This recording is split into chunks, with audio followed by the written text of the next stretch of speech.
The US Congress has declared that Jerusalem must be recognized as the capital of the state of Israel.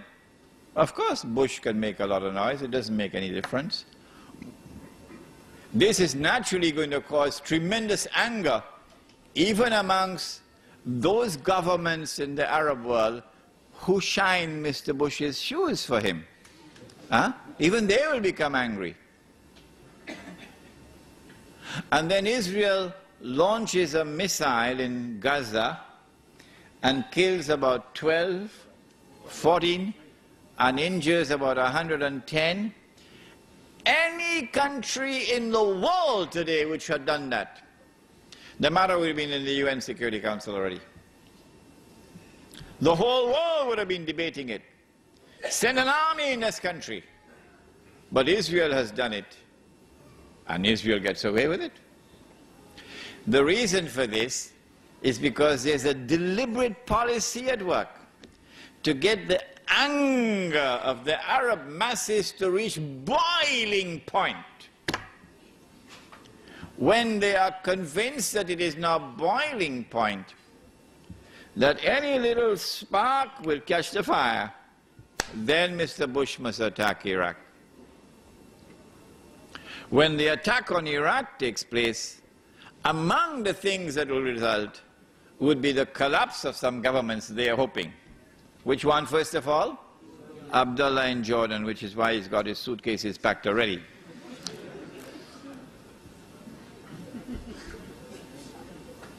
The West, which controls the media around the world, will now use the media for a crusade, media crusade, declaring that the world of Islam is now rising up to cut the throats of the Jews.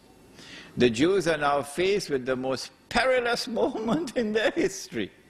I told you 2-3 nights ago, I said this is going to be drama worthy of Hollywood when it happens.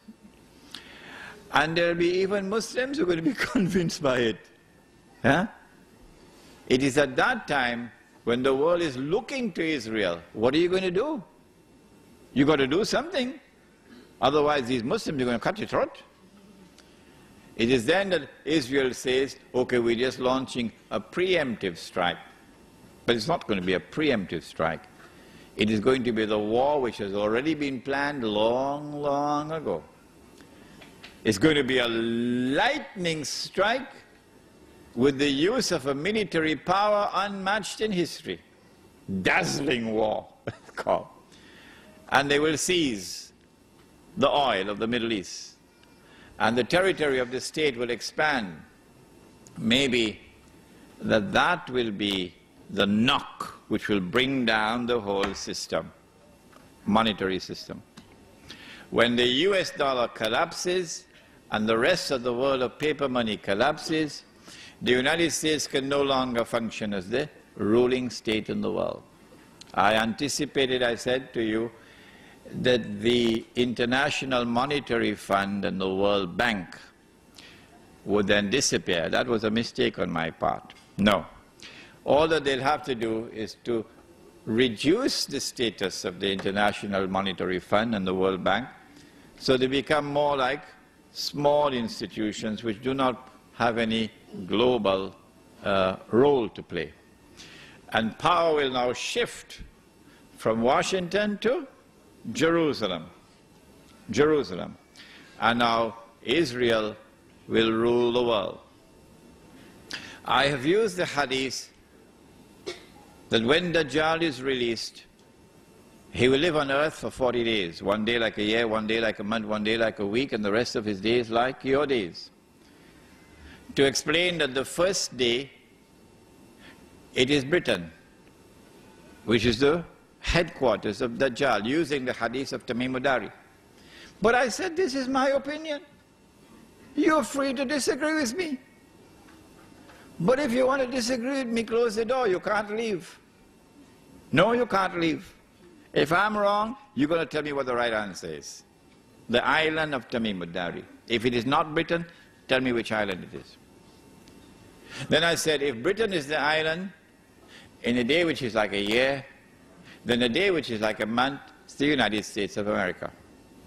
And then a day which is like a week, be the state of Israel. And at the end of that would come a day which is like our day, so he'll be in our dimension of time. So now he appears, he's a Jew, he's a young man, he's powerfully built, he has curly hair, but I say nothing about his eyes. Why? Because when he sees with one eye, this symbolizes external vision. When he's blind in the other eye, this represents internal blindness.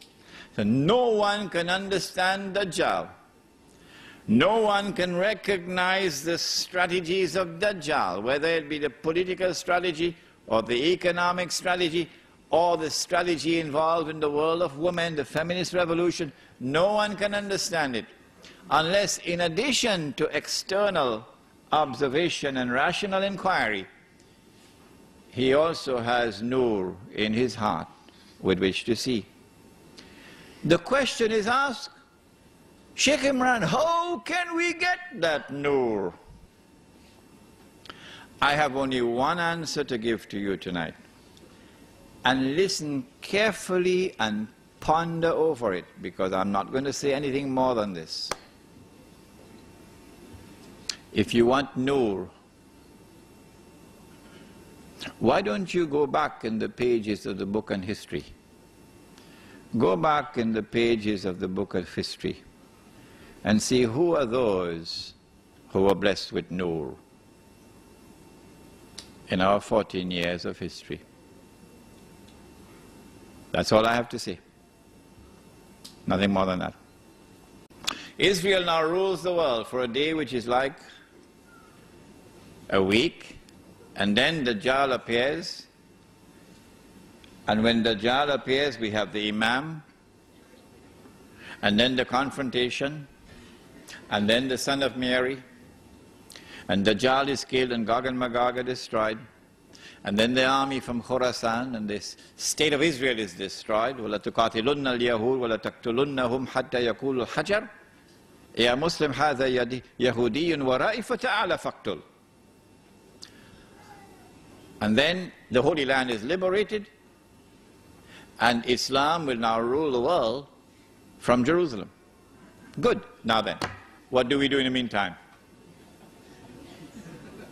Do we sit down and wait for the Imam al-Mahdi? No, because jihad is already in force. We don't need any fatwa. The jihad is already in force in the Holy Land. And we already know that 2 out of every 3 who fight in that jihad will be killed. 2 out of every 3 will enter into heaven. That's the better way to say it.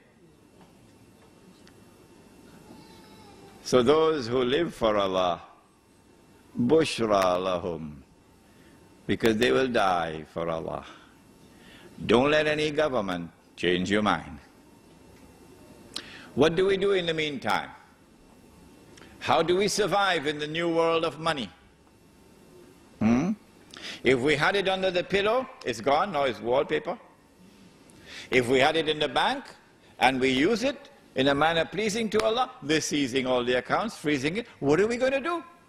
We won't even have money to buy chicken and chips. The answer is simple.